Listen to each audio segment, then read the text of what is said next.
안녕하세요. 약사들을 위한 꿀팁. 이번에는 지난 11일 중순경 제가 약 열흘 일정으로 오스트리아 비엔나 여행을 하고 온 관계로 약국 유일과는 전혀 상관없는 오스트리아 비엔나 여행이란 제목으로 이야기해 보겠습니다.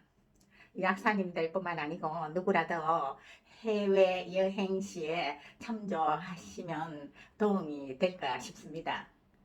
코로나 발발 바로 직전 3박 4일 일정으로 태국 여행을 한 후에 코로나 끝나고 3년 만에 처음으로 오스트리아 비엔나로 여행하게 되었습니다.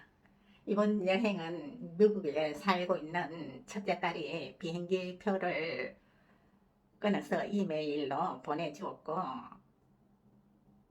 둘째 딸은 또 비엔나로 이사를 왔어.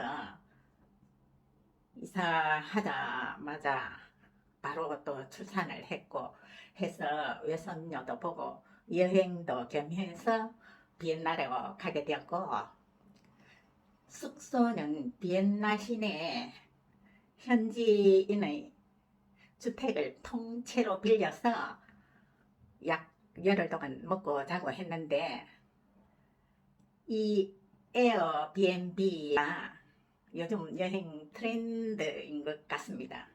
호텔 반값도 안 되는 데다 현지 마켓에서 먹거리를 사다가 음식을 마음대로 해 먹을 수 있고, 또 세탁기, 건조기 등 모든 생활 설비 일체가 다 갖추어져 있어서 생활하기가 굉장히 편리했습니다. 사실 코로나 시기를 거치면서 남의 집에 방문해서 며칠씩 먹고 자고 하는 것은 저는 사실 민폐라고 생각합니다. 왜냐하면 병원 약국에 근무하면서 이 코로나가 얼마나 빠른 속도로 확 번지는지 실제로 보았고, 또 매일 출근하자마자 코로나 진단 검사를 받아보았기 때문에 확 질려버렸어요. 그러니까 코로나 기간 동안 사람들을 저는 저희 집에 불러들이지도 않았고, 사실 저도 남의 집에 방문하지도 않았습니다. 그랬는데 이번에 비엔나 여행을 통해서 에어비앤비 주택을 통째로 빌려서 생활할 수 있고 현지에서 살아볼 수 있는 경험 자체가 저한테는 제 취향에도 잘 맞았고 너무 좋았습니다. 아침은 과일로, 점심은 거의 외식으로, 저녁은 간단하게 한식으로 해결했는데, 마켓에서 쌀도 작은 봉지에 팔고 있었고, 배추, 생강, 마늘 뭐 필요한 거는 다 있었습니다. 그런데 뭐 고춧가루, 뭐 된장, 뭐 고추장 이런 것은 없었지만, 그래도 즉석에서 물김치 정도는 담아서 먹을 수 있더라고요. 그러니까 참 편리했습니다. 혹시라도 여행할 때 이런 식으로 한다면 상하지 않는 밑반찬, 미나 라면 뭐 이런 것들은 조금 준비해 가는 것이 좋을 것 같더라고요. 저는 조금씩 준비해 갔는데 굉장히 잘 이용했습니다. 그리고 현지 그 오스트리아 비엔나에서 제가 마켓을 이용하면서 느낀 점은 한국보다 가격이 싸더라고요.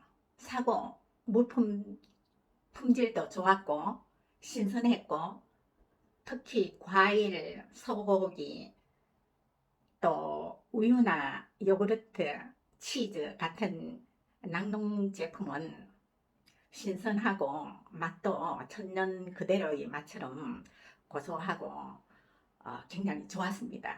가격도 사고 전반적으로 안정적이라고 해야 되나, 하여튼 그런 감을 많이 느꼈습니다. 관광은 비엔나 시내 스테판 성당을 주위로 널려있는 박물관들을 매일 둘러보았습니다. 이 박물관들은 전부 옛날 왕들이 살았던 왕궁에다 미술품, 조각품, 실제 사용했던 생활용품, 가구 등을 전시해 놓고 박물관으로 만든 것이라 볼 것이 아주 많았습니다. 한국으로 치면 요즘 청와대 구경한다든지 경복궁, 창경원, 덕수궁 등등 옛날 왕궁들을 둘러보듯이 여기에서는 왕들이 살았던 왕궁, 또 여름 별장 왕궁 같은 곳은 뭐 하루 종일 구경해도 모자랄 정도로 시간이 오래 걸리기도 합니다. 사람들이 취향에 따라서 미술품을 좋아하면 감상하는데도 작품들이 많기 때문에 시간을 오래 잡을 수도 있고 별로 원하지 않으면 짧게 끝내고 나올 수도 있는데 각자 사람의 취향이잖아요. 이런 박물관들이 많이 있기 때문에 이 박물관 구경을 싫어하는 사람들은 별로 또 흥미가 없다고 하더라고요. 그런데 저는 이 박물관 구경을 너무 좋아합니다. 그 작품들이 미술품, 또 조각상들, 뭐 왕들의 생활용품, 막 가구 그런 것들을 보는데 저는 또 색깔에 민감하기 때문에 그 벽지 같은 것도 다 이렇게 어, 전시가 돼가 있더라고요. 그 보면은 색깔이 너무 조화롭게 잘 되어 있고 참 고급스럽다, 눈이 높다 하는 뭐 이런 감도 느끼고 그래서 매일같이 10,000보 이상에서 20,000보 사이에서 아침 9시경에 나가서 오후 6시경 되면은 거기는 벌써 밤이 일찍 시작돼서 어둡더라고요.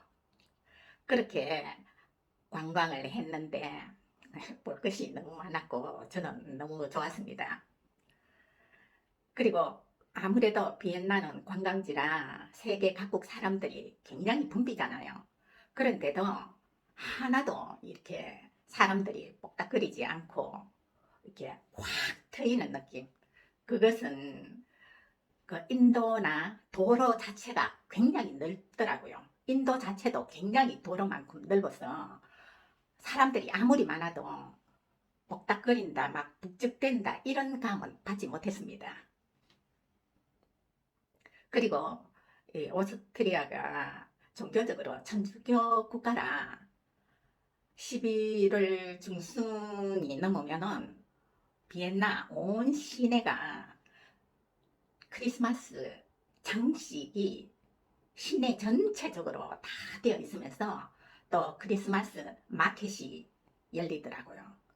그러니까 밤까지 사람들이 관광객들이 많았어요. 그러니까 볼 것이 아침부터 밤까지 참 많았습니다. 짧은 기간 동안이지만 살아보고 느낀 점은 이 나라는 우러 전쟁이나 이팔 전쟁과는 전혀 상관이 없어요. 굉장히 평화롭고 안정적이고 또 물가는 전반적으로 제가 한국과 비교해 볼 때 너무 사더라고요. 그리고 굉장히 차분하고 평화롭고 안정적이다라는 그런 인상을 받았습니다. 관광지이기 때문에 한국과는 달리 핸드백, 지갑 같은 것은 조심하라고 지하철 안내 방송에서도 나오는 것 보면은 소매치기들이 많이 설치되는 것 같습니다. 그러니까 그런 점에서는 유럽뿐만 아니고 세계 어디를 가든 치안 문제는 한국만큼 안전한 곳은 없지 않을까 그렇게 느낍니다. 그러니까 그런 면에서는 지갑, 핸드백 이런 것은 조심하는 것이 좋습니다. 제가 실제로 보니까 현지인들은 이 핸드백을 메고 다니지 않더라고요. 그냥 외투에 뭐 지갑은 안에 넣든지 이렇게 보이지 않더라고요.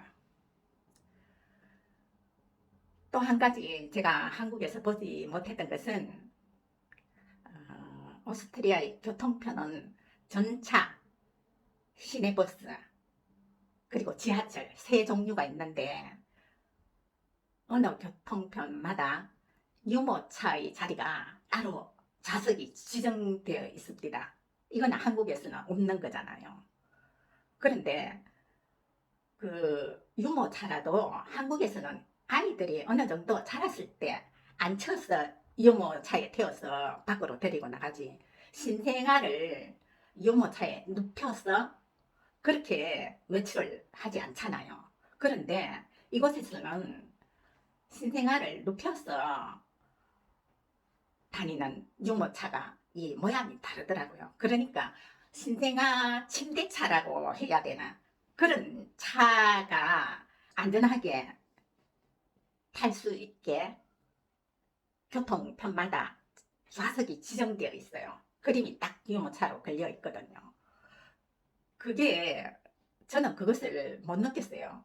타자마자 바로 옆자리에 보면, 문 옆에 보면 항상 그 자리가 비어 있어서 턱턱 앉았는데, 나중에 보니까 그 벽면에 유모차 그림이 그려져 있더라고요. 그러니까 제가 앉으면 안 되는 자리였어요. 그렇게 신생아 유모차를 끌고 밖으로 나오는 사람들이 참 많았어요. 그리고 출생 신고를 하면은 그때부터 그 아이가 성인이 될 때까지, 18세 될 때까지 육아 보조비가 나온대요. 그러니까 아이는 먹고 살 수 있는 만큼의 그 돈 한화로 70만 원 정도 매달 그렇게 나온다고 하더라고요.